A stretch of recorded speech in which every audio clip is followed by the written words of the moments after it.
elimizden gelen şu anda var olan gücümüzün yettiği bu arabadır. Dolayısıyla sizin ruhunuzla infak olarak Gazze'deki mümin kardeşlerimize, mücahit kardeşlerimize veriyoruz. Allah hayrınızı kabul etsin. Rabbim sizi o Gazze'li kardeşlerinizin yaptığı cihadın sevabıyla sevaplandırsın inşallah. Allah sizden razı olsun. Gerçekten Gazze bugün çocukların öldüğü, annelerin, çocukların yaşandığı, insanlığın bittiği bir yer. Hepimiz gözlerimizle görüyoruz televizyonda, sosyal medyada. Ve buna dayanabilmek mümkün değil. Yani her insanın diyen insan bu görüntüleri gördüğünde muhakkak ki etkileniyor. Muhakkak ki Gazze için ne yaparız diye düşünüyor. Allah razı olsun, siz hayırseverlerimiz de diğer hayırseverlerimiz gibi ellerinden ne geldiyse, güçlerinin ne yettiyse Gazze'li kardeşlerimizle paylaşıyorlar. Biz de bu işe vesile olduğumuz için Allah'a hamdü senalar ediyoruz. Rabbim hayrınızı kat kat versin. Rabbim bu yaptığınız hayrı Gazze'nin kurtuluşuna vesile kılsın. Biz inşallah Teala Mescid-i Aksa'da özgürce namaz kılabileceğimiz günleri bize nasip etsin inşallah. Allah sizden razı olsun. Tekrardan çok teşekkür ederim hocam. Allah sizden razı olsun. Allah hayrınızı kabul etsin. Malumunuz Gazze'de bir insanlık dramı yaşanıyor.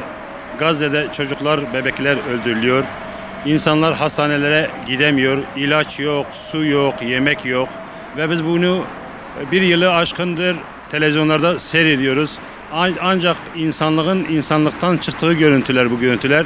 Ve her bir insan bu görüntüleri gördüğünde muhakkak ki duygulanıyor. Ve muhakkak ki elinden ne gelir, ne yapabilirim diye düşünüyor. Bunu gören gayretkar, hayırseverlerimiz gerçekten büyük bir fedakarlık örnekleri gösteriyorlar.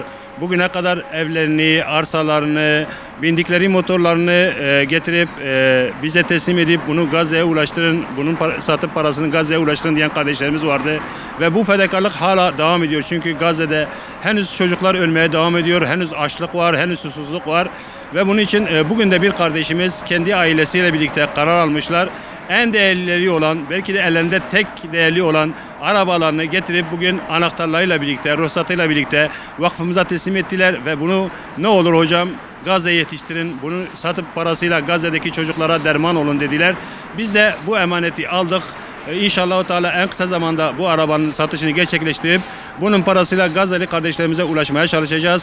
Rabbim bu kardeşlerimizden razı olsun ki bugün gerçekten fedakarlık günüdür. Hani Allah Resulü bir gün mescitte bugün Allah'a için borç verecek kimse var mı dediğinde Ebu Dahda çıkıp ya Resulallah ben veriyorum deyip Medine'de en güzel yerde olan en güzel bahçesini alıp Resulullah sallallahu aleyhi ve selleme götürüp ya Resulallah bu bahçeyi al ben bunu Allah'a borç veriyorum dediği gündür bugün.